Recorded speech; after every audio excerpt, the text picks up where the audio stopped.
κουφετάκια, τι κάνετε? Εμείς είμαστε πολύ καλά. Ήρθαμε σήμερα όλοι εδώ για να παίξουμε με τα φρούτα και τα λαχανικά. Κοιτάξτε πόσα πολλά φρούτα και λαχανικά έχουμε. Εδώ πέρα είναι και οι φίλοι μας. Κάτι συμβαίνει. Κοιτάξτε.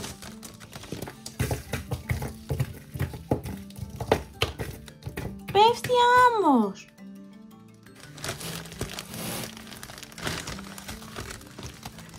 Πέφτει άμμος και καλύπτει όλα τα φρούτα και τα λαχανικά.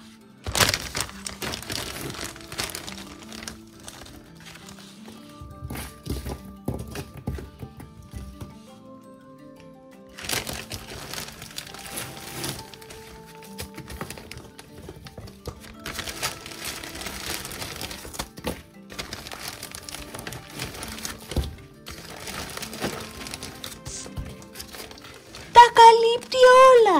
Δεν μπορούμε να δούμε τίποτα. Τα φρούτα και τα λαχανικά έχουν εξαφανιστεί.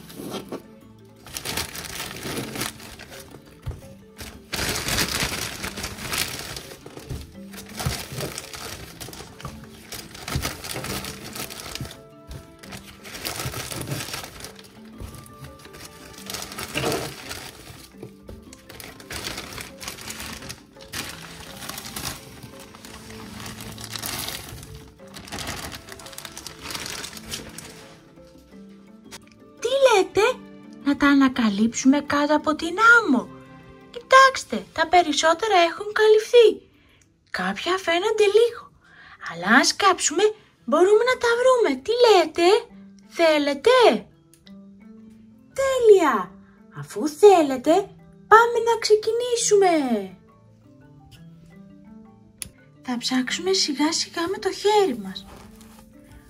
Wow! Μια ντομάτα!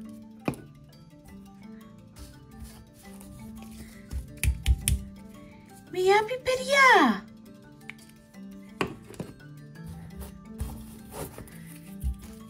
Ένα καρπούζι.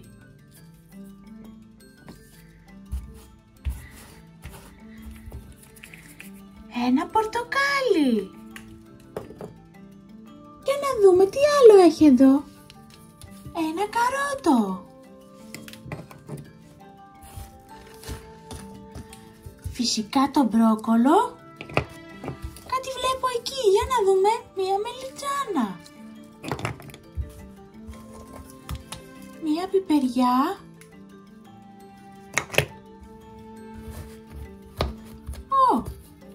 Βρήκαμε και μία κατακόκκινη φράουλα. Για να δούμε τι άλλο. Ένα μήλο. Ένα σταφυλάκι, μία πιπεριά, ένα αγκουράκι. Τι λέτε, τα βρήκαμε όλα ή έχει κι άλλα? Νομίζω πως τα βρήκαμε όλα. Παιδάκια, μην ξεχάσετε να κάνετε εγγραφή στο κανάλι μας. Να πατήσετε το καμπανάκι να σας έρχονται ειδοποιήσεις για όλα τα καινούργια βίντεο που ανεβάζουμε. Και εμείς θα τα πούμε στο επόμενο. Γεια σας κουφετάκια!